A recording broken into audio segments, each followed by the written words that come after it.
Everyone remembers Scooby-Doo, the Flintstones, and the Jetsons. But here's the controversial truth. Hanna-Barbera made far more shows than most people realize, and many of them have been completely erased from pop culture memory. How does an entire cartoon vanish when it once entertained millions of kids? Today, we're digging up 20 Hanna-Barbera shows you almost certainly forgot existed. And trust me, some of them are weirder, wilder, and better than you'd ever expect. Mighty Mightor, 1967 to 1969. Imagine if the Flintstones had a superhero cousin who traded bowling nights for saving villagers. That's Mighty Mightor. The show followed a teenage caveman named Tor, who rescued an old man, only to be rewarded with a magic club that transformed him into a flying, muscle-bound superhero. His pet dinosaur Tog also got an upgrade, breathing fire like a prehistoric dragon. Suddenly, Tor and Tog were the ultimate prehistoric tag team. Created by Alex Toth, this Saturday morning series ran from 1967 to 1969, delivering 36 episodes of pure pulp fantasy. It wasn't just another cartoon, it was Hanna-Barbera's bold attempt to merge superhero action with Stone Age adventure. The animation was dynamic, and the villains ranged from rock monsters to sinister sorcerers. Kids were hooked, but reruns eventually pushed it into obscurity. What made Mighty Mightor so fascinating is how it sat somewhere between Tarzan and Superman. The storytelling had the simplicity of early comic books, but carried a visual punch that felt far ahead of its time. Sure, the show only lasted 2 years, but it left a cultural footprint big enough to land cameos in Space Ghost and Harvey Birdman decades later. Forgotten? Yes. Forgettable? Not a chance. The Herculoids, 1967 to 1968, 1981. Take a jungle family straight out of pulp adventure novels, then throw in 5 bizarre alien creatures, and you've got the Herculoids. Set on the planet Amzot, the series followed Xandor, his wife Tara, their son Dorno, and a menagerie of powerful beasts. The lineup included Zoc, the laser-shooting dragon, Igu, the rock ape, and 2 gooey blob creatures named Gloop and Gleep, who could morph into anything. This wasn't just kid-friendly fun. The Herculoids battled mutants, robots, and alien conquerors, turning every episode into a mix of survivalist sci-fi and cosmic warfare. Designed by Alex Toth and produced by Hanna-Barbera, the series aired in 1967 and only ran for 18 episodes, but its reruns stuck around long enough to become cult viewing. In 1981, NBC revived it briefly as part of Space Stars, proving the concept never really died. What made the Herculoids unforgettable was its strange cocktail of primitive and futuristic. The setting looked like Conan the Barbarian had crash-landed in outer space, and every episode brought a fresh, inventive monster of the week. Despite a short original run, the creatures resurfaced in Cartoon Network parodies and even comics, cementing their legacy. It was wild, weird, and utterly Hanna-Barbera. Valley of the Dinosaurs, 1974 to 1976. Before Land of the Lost became a cult classic, Hanna-Barbera was already playing with the same concept. Valley of the Dinosaurs dropped a modern family into a prehistoric world, stranding them with cave dwellers and an endless supply of dino trouble. The Butler family, John, Kim, Greg, and young Katie, teamed up with their Neanderthal allies Gorok, Gara, and Tana to survive in a brutal world where fire and ingenuity were their only weapons. The show aired on CBS from 1974 to 1976 with just 16 episodes, but it packed a surprising amount of tension. Instead of constant slapstick, Valley leaned into problem-solving and survival. Need to cross a raging river, build a raft, trapped in quicksand, figure out a way to escape. Every episode felt like a prehistoric survival guide wrapped in Saturday morning animation. Critics often brushed it off as Hanna-Barbera's answer to Land of the Lost, but in reality, it offered a more educational and cooperative approach. Dinosaurs were dangerous, but the real focus was on teamwork between 2 very different families. It might not have had the staying power of Scooby-Doo, but it showed that Hanna-Barbera could mix action with practical life lessons. Today, it's a fossil worth dusting off. Clue Club, 1976 to 1977. When Hanna-Barbera struck gold with Scooby-Doo, they tried to replicate the formula dozens of times. One of the most overlooked attempts was Clue Club. This series starred 4 teenage sleuths, Larry, Pepper, Dee Dee, and Dottie, alongside 2 talking dogs, Woofer and Whimper. Together, they solved mysteries in small towns, tracking culprits who were usually unmasked in classic Scooby fashion. The twist? Clue Club actually leaned more into police procedure than wacky comedy. Cases involved real crimes, stolen goods, fraud, and even dangerous criminals. The teenage team often collaborated with law enforcement, and Dottie, the youngest, worked behind the scenes on a supercomputer.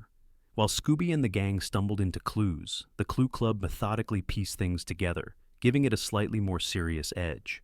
Unfortunately, that's probably why it vanished from memory. The show only aired for 1 season on CBS in 1976. Kids expecting goofy Scooby hijinks got a more grounded mystery format, and ratings suffered. Still, Clue Club deserves credit for pushing Hanna-Barbera into procedural storytelling long before cartoons like Batman. The animated series made it cool. If Scooby was bubblegum, Clue Club was a magnifying glass, and it's high time it got rediscovered. The Amazing Chan and the Chan Clan, 1972. Yes, Hanna-Barbera actually made a cartoon about Charlie Chan's giant family of 12 kids who also happened to run a rock band and solve mysteries.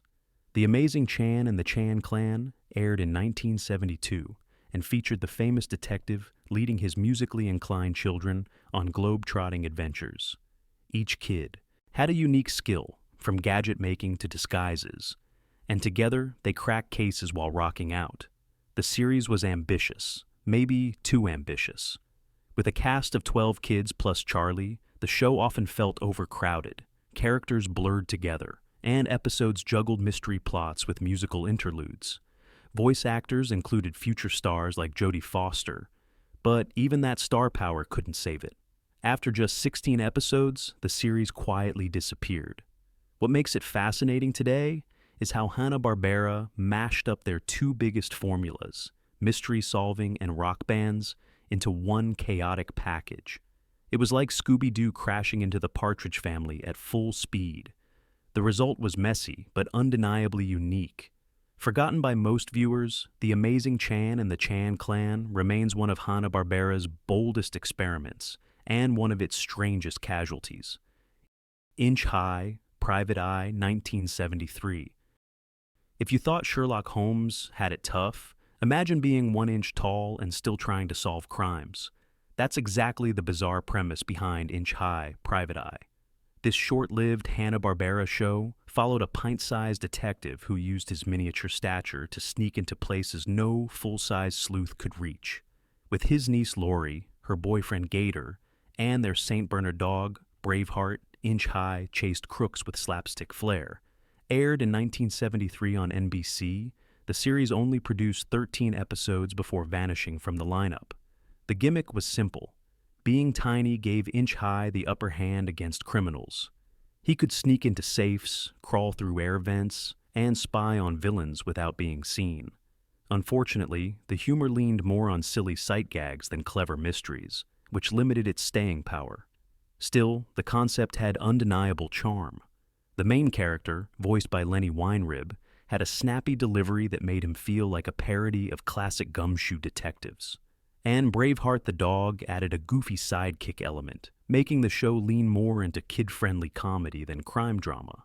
While it never became a household name, Inch High, Private Eye lives on as one of Hanna-Barbera's strangest creations. It was an experiment in scale, proving that the studio wasn't afraid to shrink the stakes, literally. Forgotten? Yes, but worth remembering for its sheer weirdness. Captain Caveman and the Teen Angels, 1977 to 1980. Before cavemen became comedy mascots in cereal commercials, Hanna-Barbera gave us Captain Caveman and the Teen Angels. Airing from 1977 to 1980, this show mashed together Scooby-Doo's mystery-solving formula with superhero parody and slapstick chaos. The plot?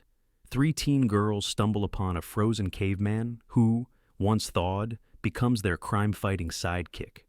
With his trusty club, Captain Caveman could pull anything, literally anything out of it, from a motorcycle to a telephone. Voiced by the legendary Mel Blanc, Captain Caveman had a gruff, shouty delivery that made him instantly memorable. The teen angels, Brenda, Taffy, and Dee Dee, drove the mysteries forward, while Cavey bumbled his way through with brute strength and slapstick timing. The format was so close to Scooby-Doo that the two shows even crossed over in the Scooby-Doo/Dino Mutt Hour. The humor was absurd, but perfectly Saturday morning. Cavey's over-the-top antics, combined with the teen angels' clever detective work, gave the show a balance of chaos and competence. It only lasted 3 seasons, but reruns kept the character alive well into the 80s, making him one of Hanna-Barbera's most enduring, forgotten heroes. In hindsight, Captain Caveman was a weird time capsule, part superhero parody, part prehistoric cartoon, part teen detective show. It was messy, loud, and often ridiculous, but also unforgettable. Jabberjaw, 1976 to 1978. If Scooby-Doo had been a 15-foot shark, you'd get Jabberjaw. This underwater oddity aired from 1976 to 1978 and followed a rock band called the Neptunes as they traveled to futuristic undersea cities, solving mysteries and getting into mischief. The big twist? Their drummer was Jabberjaw, a cowardly great white shark with the voice and mannerisms of Curly from the Three Stooges. The formula was straight out of the Hanna-Barbera playbook. Teenagers, a talking animal, a van, or in this case, a futuristic submarine, and a parade of villains. But Jabberjaw added an extra layer of absurdity. Not only was he a talking shark, but he was also obsessed with respect, constantly whining about how no one appreciated him. Despite its silliness, Jabberjaw captured the zany spirit of mid-70s animation. The underwater settings were colorful and inventive, mixing science fiction with comedy. Each episode featured a new caper, usually ending with a chase sequence that felt like a direct lift from Scooby-Doo. The show only lasted 16 episodes, but stuck around in reruns for decades, popping up in Cartoon Network parodies and cameo appearances. It's proof that Hanna-Barbera wasn't afraid to push its formula to absurd extremes. A talking shark drummer who fights crime? That's the kind of cartoon fever dream you don't forget, if you ever saw it in the first place. The Roman Holidays, 1972. Hanna-Barbera loved the family sitcom format, and after the success of the Flintstones and the Jetsons, they tried another spin, The Roman Holidays. This 1972 series followed the Holiday family as they navigated everyday life in ancient Rome, complete with centurions, gladiators, and plenty of modern parallels. The patriarch, Augustus Gus Holiday, worked at the Forum Construction Company, constantly under pressure from his demanding boss. His wife, Lori, teenage daughter, Precocia, and young son, Happius, filled out the cast, alongside Brutus the Lion, yes, their family pet. The show leaned into anachronistic humor, using Roman settings as stand-ins for modern problems. Need to pay taxes? Expect a visit from the centurion. Unfortunately, lightning didn't strike a third time. The Roman Holidays only lasted 13 episodes before being canceled. Viewers felt it was too close to the Flintstones formula, but without the same charm. Still, it's worth revisiting as a fascinating experiment. The animation was polished, the gags were clever, and it gave Hanna-Barbera another chance to showcase their knack for blending sitcom humor with imaginative settings. While it never reached the heights of Bedrock or Orbit City, the Holidays remain an overlooked branch of the Hanna-Barbera family tree. Wait Till Your Father Gets Home, 1972 to 1974. Long before The Simpsons or Family Guy, Hanna-Barbera tried their hand at primetime adult animation with Wait Till Your Father Gets Home. Airing from 1972 to 1974, this show followed the Boyle family, with conservative dad Harry clashing with his liberal kids and overbearing neighbors. Voiced by Tom Bowlesley, later beloved as Mr. Cunningham on Happy Days, Harry Boyle represented the average middle-class father struggling with the rapidly changing values of the 1970s. The show tackled everything from women's rights to counterculture movements, all through the lens of a traditional sitcom family. It was surprisingly progressive for Hanna-Barbera, who usually stuck to kid-friendly fare.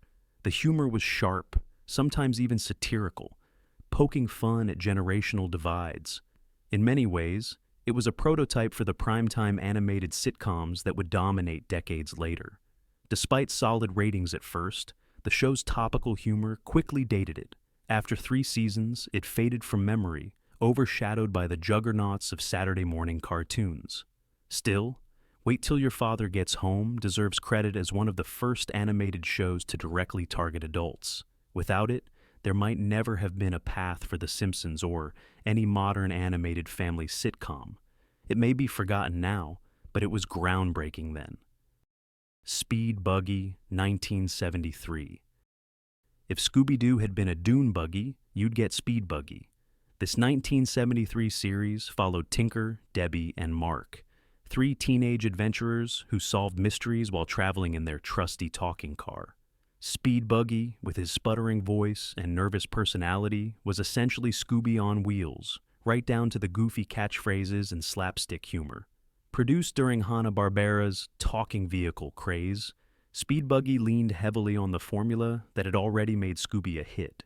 Each episode involved the gang stumbling into trouble, unmasking villains, and using Speed Buggy's quirky mechanical abilities to save the day. The car could stretch, spring, or speed its way out of danger, making him more than just comic relief. He was the hero of the show. Only 16 episodes were ever produced, but reruns stretched its lifespan far beyond 1973. The series became a cult favorite on Cartoon Network and Boomerang, popping up in crossovers with Scooby-Doo and even the modern Teen Titans Go. Was it derivative? Absolutely. But there's something charming about the earnestness of Speed Buggy. It's the kind of show that wore its Scooby-Doo inspiration on its sleeve, but still carved out its own personality. For a generation of kids, this sputtering dune buggy was just as lovable as any mystery-solving Great Dane. Hong Kong Phooey, 1974 to 1975. In the mid-1970s, martial arts fever was sweeping pop culture, and Hanna-Barbera wanted in. The result was Hong Kong Phooey, a bumbling janitor named Penry Pooch, who transformed into a karate crime fighter. Armed with his Hong Kong Book of Kung Fu, Penry stumbled through battles against crooks, usually saved at the last second by dumb luck, or his loyal cat sidekick, Spot. Voiced by Scatman Crothers, Hong Kong Phooey oozed charm even when his kung fu skills were non-existent. Each episode followed the same rhythm. Crime happens, Penry transforms, chaos ensues, and somehow the day is saved. The humor wasn't in slick martial arts moves, but in watching a dog heroically fail upwards. Only 16 episodes were made, but reruns cemented the character's cult following. Hong Kong Phooey appeared in comics, parodies, and countless nostalgic callbacks. Warner Brothers even teased a live-action adaptation at one point, though it never materialized. The show wasn't exactly politically correct, and its portrayal of Kung Fu was more slapstick than authentic.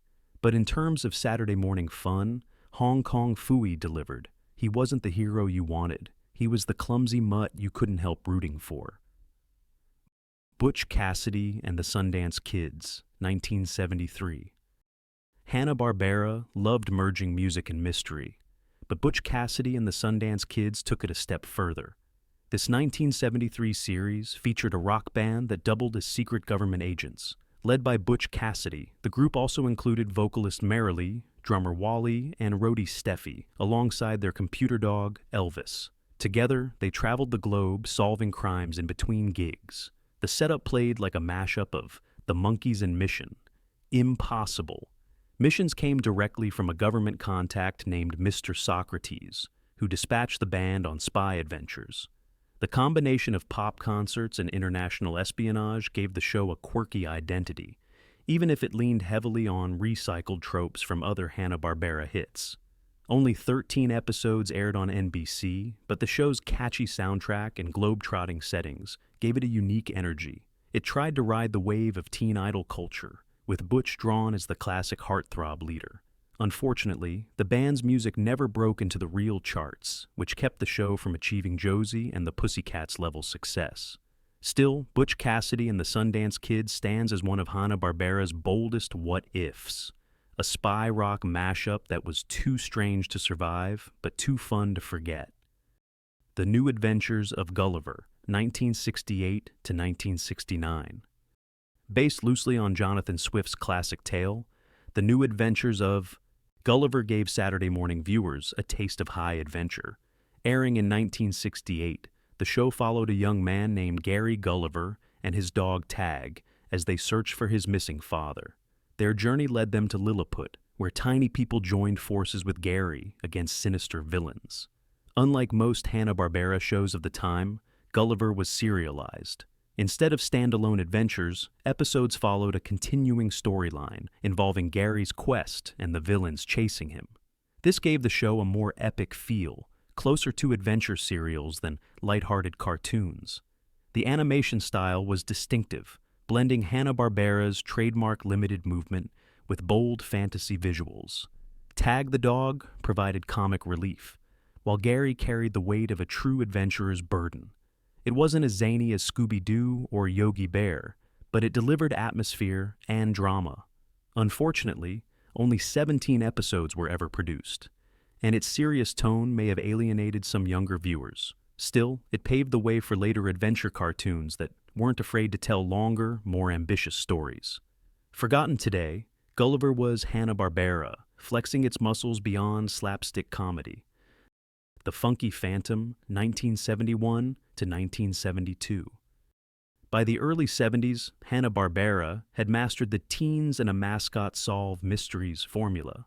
Enter the Funky Phantom, which swapped out Scooby for a Revolutionary War ghost named Jonathan Mudsie Muddlemore. Along with 3 teens and their dog Elmo, Mudsie used his ghostly powers to unravel mysteries, often bumbling along the way. The backstory was classic Hanna-Barbera weirdness. The kids accidentally released Mudsie from a grandfather clock, freeing him to help them in their adventures. His ghostly abilities gave the show an extra layer of visual gags, though most of the humor came from his cowardly antics. Only 17 episodes aired in 1971, but the show developed a loyal cult following thanks to reruns. Mudsie's voice, supplied by Dawes Butler, was a clear homage to Red Skelton, giving the ghost an old-timey comedic flair. Was it a Scooby-Doo clone? Absolutely. But its Revolutionary War angle made it stand out. And Mudsie himself was a charming, if clumsy, addition to Hanna-Barbera's long list of mascots. It may not be as remembered as Scooby, but the Funky Phantom is a perfect snapshot of the studio's willingness to recycle and remix its own formulas with quirky twists. Sky Commanders, 1987. By the late 80s, Hanna-Barbera was struggling to keep up with toy-driven juggernauts like Transformers and G.I. Joe. Their answer was Sky Commanders, a series about heroes and villains battling across treacherous mountain terrain using laser weapons and zipline gear. Sounds cool? It was. But it also came too late. The plot centered on General Mike Summit and his Sky Commanders, who faced off against the evil General Plague and his Biodread forces.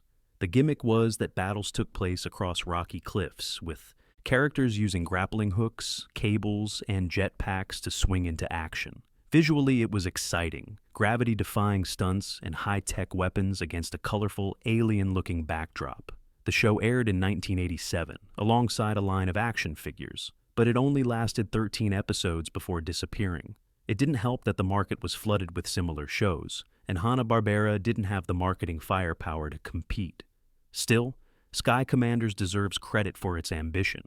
It was one of the last big swings of Hanna-Barbera's classic era, before the studio pivoted fully into more comedic programming. Forgotten today, it remains a fascinating footnote in the age of toy-driven cartoons. Devlin, 1974 to 1976. Riding the wave of Evil Knievel mania, Hanna-Barbera rolled out Devlin in 1974. This series followed Ernie Devlin, a motorcycle stuntman who traveled the country with his siblings, Todd and Sandy, performing daring tricks and helping people along the way. Unlike many other Hanna-Barbera shows, Devlin had a serious tone, Instead of solving wacky mysteries or fighting aliens, the episodes often revolved around family drama, friendship, and moral lessons learned on the road. Of course, plenty of danger came from Devlin's risky stunts, giving the show its adrenaline-fueled edge. What made Devlin unusual was its restraint. Hanna-Barbera deliberately toned down the violence to avoid controversy, which sometimes made the action feel muted. Still, it stood out as one of the studio's few attempts at a grounded, human-centered cartoon. Only 16 episodes were produced, and while it never became a sensation, it was quietly admired by kids who loved motorcycles and adventure. Today, it feels like a relic of the Evel Knievel era, a show that couldn't have existed at any other time. Galtar and the Golden Lance, 1985 to 1986. Sword and sorcery dominated the 1980s, and Hanna-Barbera wasn't about to miss the trend. Enter Galtar and the Golden Lance, a fantasy epic about a warrior armed with a magical weapon who fought to overthrow an evil tyrant. Sound familiar? It should. It was clearly designed to ride the coattails of He-Man and the Masters of the Universe. The plot followed Galtar, Princess Goleta, and her brother Zorn as they battled the villainous Tormak, who coveted Galtar's powerful golden lance. Whoever wielded it alongside Goleta's sacred shield would become invincible. The stakes were high, and the show leaned heavily into revenge, rebellion, and dark fantasy themes. Though it only ran for 21 episodes between 1985 and 1986, Galtar stood out for its darker tone compared to most Hanna-Barbera fare. Characters actually faced death, betrayal, and war, giving it a heavier atmosphere. The animation, while limited, carried strong designs influenced by fantasy comics and films. It never achieved He-Man's success, but Galtar proved Hanna-Barbera could handle more mature storytelling when it wanted to. Forgotten today, it remains one of the studio's boldest experiments in fantasy. Wheelie and the Chopper, Bunch 1974 to 1975. Long before Pixar's Cars, Hanna-Barbera gave vehicles personalities of their own. Wheelie and the Chopper Bunch aired in 1974 and followed Wheelie, a heroic red Volkswagen-style car who was constantly harassed by a gang of motorcycle bullies known as the Chopper Bunch. The formula was simple. Wheelie, with the help of his girlfriend Rotary, outsmarted the Chopper Bunch in every episode. The gang, led by Chopper, was basically a cartoon biker parody, complete with goofball schemes that always backfired. Unlike other Hanna-Barbera shows, this one didn't even bother with human characters. The vehicles were the stars. Each had expressive faces, unique voices, and quirky personalities. It was a slapstick, gag-driven series that relied on car puns and silly antics more than plot. It only ran for 13 episodes, but it showed Hanna-Barbera's willingness to experiment with concepts outside the mystery or superhero mold. While not a classic, it deserves recognition as a precursor to later living vehicle stories. Forgotten, yes, but in some ways, ahead of its time. The Biskitts 1983 to 1984. Of all Hanna-Barbera's forgotten gems, the Biskitts might be the most charming. This 1983 series followed a tribe of tiny dog-like creatures who lived on Biscuit Island, protecting the kingdom's treasure from an evil king named Max and his bumbling henchmen. Think of it as a cross between the Smurfs and Robin Hood. The Biskitts were small but brave, using teamwork and clever tricks to outwit villains much larger than themselves. Each had a distinct personality: leader, lady, shiner, and so on, making them easy for kids to latch on to. The show ran for just 13 episodes on CBS, but left a warm impression on those who watched it. The animation was bright, the characters adorable, and the story simple but satisfying. In a decade full of high-octane action cartoons, the Biskitts carved out a gentler niche. It never achieved the cultural footprint of the Smurfs, but it carried the same spirit of resilience and friendship. Forgotten by most, the Biskitts remain one of Hanna-Barbera's most underrated creations, a small show with a big heart. So there you have it, 20 Hanna-Barbera shows that slipped through the cracks of history. Some were bold experiments, others quirky clones, and a few were genuinely ahead of their time. Which of these sparked a memory for you? Did you grow up with Jabberjaw's goofy antics? Or maybe you remember Captain Caveman's wild entrances? Drop your favorites in the comments, subscribe for more nostalgia deep dives, and let's keep uncovering the cartoons the world almost forgot.